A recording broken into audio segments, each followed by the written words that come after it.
What's up, Clashers? SE1 here. AZ Wildcats coming at you with another video. If you've been watching my previous videos, I've been telling you we've just been killing these wars with these bad attacks. Our boy Dragon Ball's got himself an 11v12 3-star. Gonna break down the base, break down his planning, how the plan didn't go as he planned it, but it still got him the 3-star. So hope you like the video. So here's the base, guys. As you can see, it's one of these ring style bases. People still actually have a lot of problems with these bases. I know I sometimes do when you can't get the funnel done properly. So hopefully this after this video, you'll kind of understand how to funnel better and how to actually plan for using these bad attacks. So the first thing on the bad attacks that you want to make sure is you want to get down what's most accessible, what's the most big threat to your bats. Bats are threatened heavily by whiz towers and multi-infernos. Those are the two things that'll kill your attack and the town hall. So when planning your attacks, you always want to make sure, how can I get these down as fast as possible? What can I do to plan to make sure that I could get my core, get my kill squad all the way into the core, wreck as much as possible, and leave as less as possible for the bats to clean up. So on this particular attack, you could see he planned it very well and noticed a few things on this base. All air defenses are inside the core. So air defenses inside the core means that there is nothing. I'm drawing radiuses for the air defenses here. There's nothing to threaten any air troops that are dropped outside of the base. So with that being said, Dragon Ball did a really great job on planning for this base, because he kind of worked his funnel the way it was supposed to, the way it happened, or should I say mostly the way it was supposed to happen. Now, he drops an E-drag here first with the loon. Again, always drop a loon before E-drag to soak up any air mines. Then he wants his queen to start walking, take out any troops, and start walking this way towards 12. The reason why he wants to start walking towards 12 is because he wants that queen to go into the base behind the wall wrecker. Now, in order for your troops to make sure that they go inside the core, you got to set that funnel up to make sure that all your troops go to the next available base possible. So he does a good job by doing that by dropping the baby drag right here at this army camp to make sure that that building goes down and nothing is left for anybody else to go but inside the core. So let's start the attack here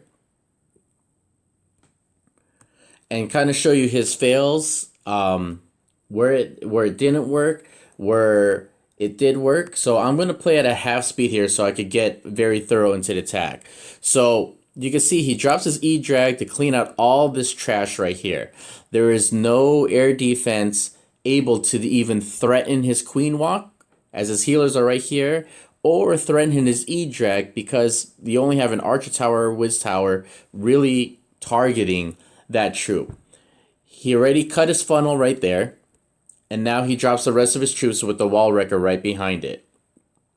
So I'm going to pause it right here to kind of show you. He waited for the wall to bust open.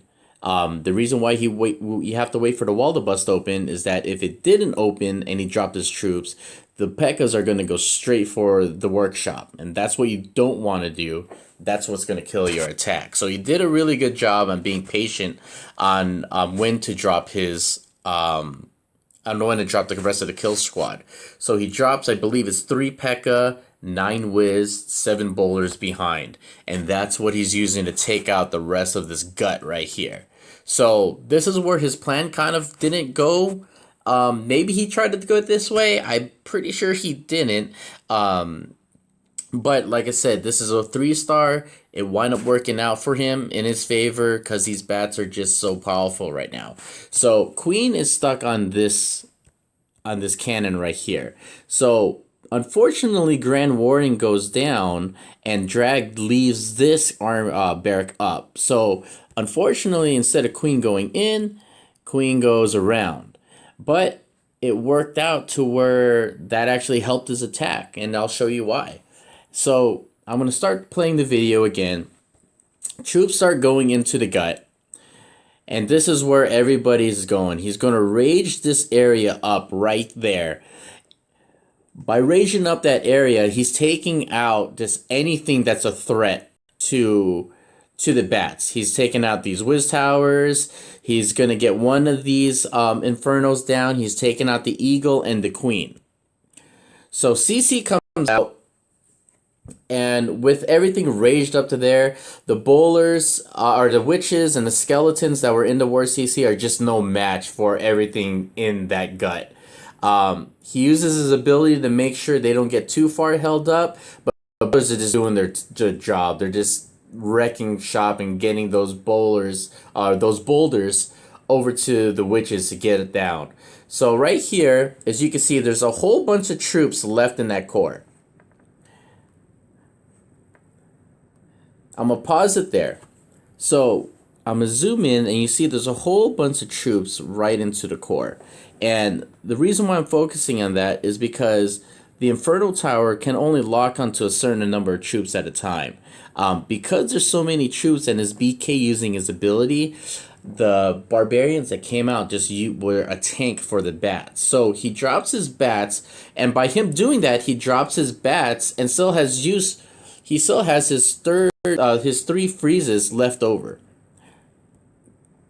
So because he has the 3 freezes left over, he doesn't have to burn one over on the Inferno. The Inferno goes down, and now bats are just going to town. They're taking out all this area right here. Freeze is used right here, and this is where plan kind of doesn't go right, is he has 2 freezes left over. He's wanting to freeze Town Hall, Expo, and some of these hidden Teslas to help his batch push through and eventually make its way here. Unfortunately, he goes a little bit short on the attack, but because Queen has all the healers, all the healers still up, it was okay, and it wound up working to basically somewhat the same plan. It just got altered just a bit. So let me get back into playing. Wiz Tower goes down. He misses the freeze right there, just short of that Town Hall. The Town Hall winds up melting away the rest of his bats, which is fine. He still has his BK up. He still has a Pekka up. Still has a bunch of barbarians still up. His queen's still up, and he has 3 minions left for cleanup. So because the bats are just so well, as far as power, because they are so powerful, there's a lot of room for error, and even though the little mistakes, you still can get away with it and get the 3-star done. Again, this was a 3-star 11v12, so this wasn't a max 12, but anytime you can 3-star a higher Town Hall than yours is always something to brag about. So great job, Dragon Balls. Hope this video helps you guys learn how to plan for these ring bases on these types of attacks. I'll catch you with the next video.